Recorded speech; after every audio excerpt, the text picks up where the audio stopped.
Albert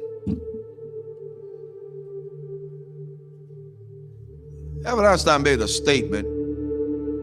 He says that I'm not interested in the phenomenon or that phenomenon. Einstein had said earlier in his life, I want to know the thoughts of God. The rest are mere details. But as he lay there dying in the Princeton hospital, he must have understood that these were secrets that God was clearly keen to hang on to. You know what the secret is? Love. Love. Love.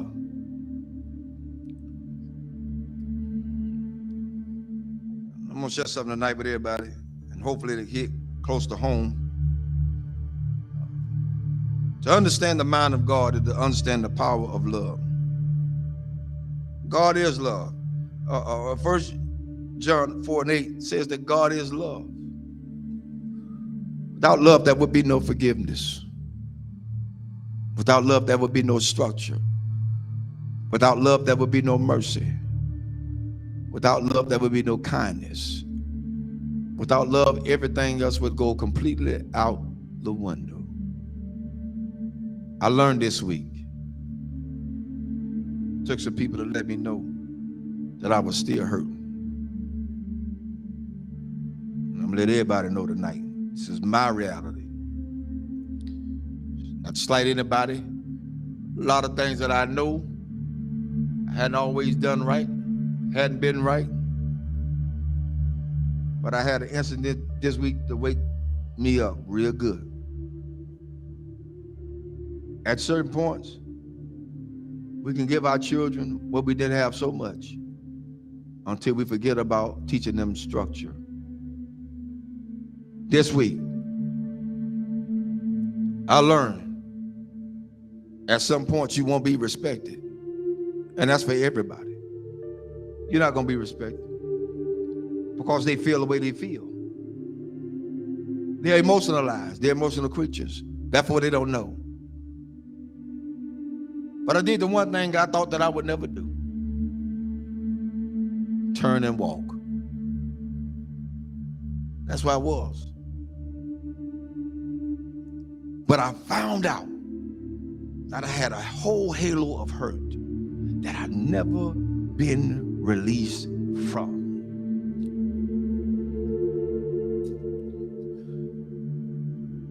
My respect factor has never really been known because I never got it. Never got it. People say they respect you. Say they love you. Where is it? One of the things we got to realize is what we train our children to do, they're going to do it to the fullest extent. If you let them be into your business as adults, then they're going to have all rights and privileges to say what they want to say, not knowing the outcome of what could be. But I learned something.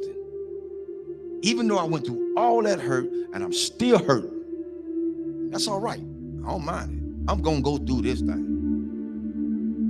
I'm going to go through it. Because at this point, I don't owe nobody nothing. I owe God himself. For me, I did what I needed to do and walked away. I did what I had to do and walk away. And it ain't easy. It ain't easy trying to do right and you still get damaged. It ain't easy. God help me tonight. It is not easy. It is not easy to be in a place and feel like you're trapped. Because even when you do good, evil is always present. So you have to face the fact. That's why I said a lot of times, I've told people, and I still tell people today, don't hold me up as no God.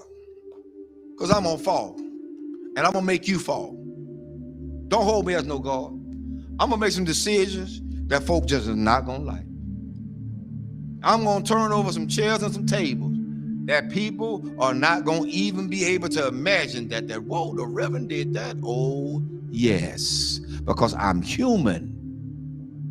I'm human. I'm human. One thing I learned from all this is that you don't have to stay where you're not welcome. Thirdly, I ain't studying nothing nobody say. I came in this world alone. I'm gonna die alone. So you got to stand for yourself. I'm teaching my children that now, and I'm teaching them that from a distance right now. Because what could have happened didn't. And I love all of them. I love everybody. I love everybody. But there comes a point in your life you got to let go. You got to let go. How long do you have to put up with a lot of stuff? You did your part. You did what you can do. Now it's time to let them go. A lot of parents out there suffering now, and I'm telling all parents out there now, you done did all you could with your child. They're in their adulthood. They think they know it all. They done seen the world. They got more sense than you. Let them go. Release them in the Lord's hand. If you get in the way, you get in the way of God's hand. Get out the way. Because whatever God got for them, that's what he's going to get. Well, that's how it is. Children shouldn't be involved in the parents' business. Amen. I'll say it again. Children should not be involved in their parents' business.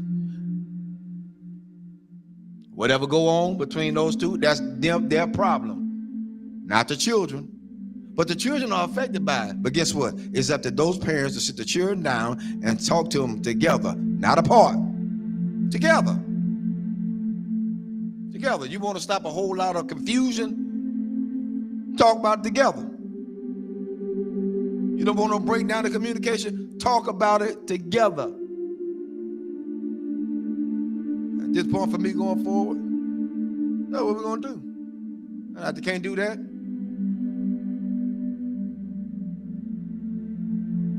I ain't playing with them. There's a lot you can do. And God help me. I'm strong as an ox. But the Lord is a protector and a shield from everything. And Lord help me, I got the scars to prove it. Cried many a days. But I ain't got to cry no more. My mind's made up.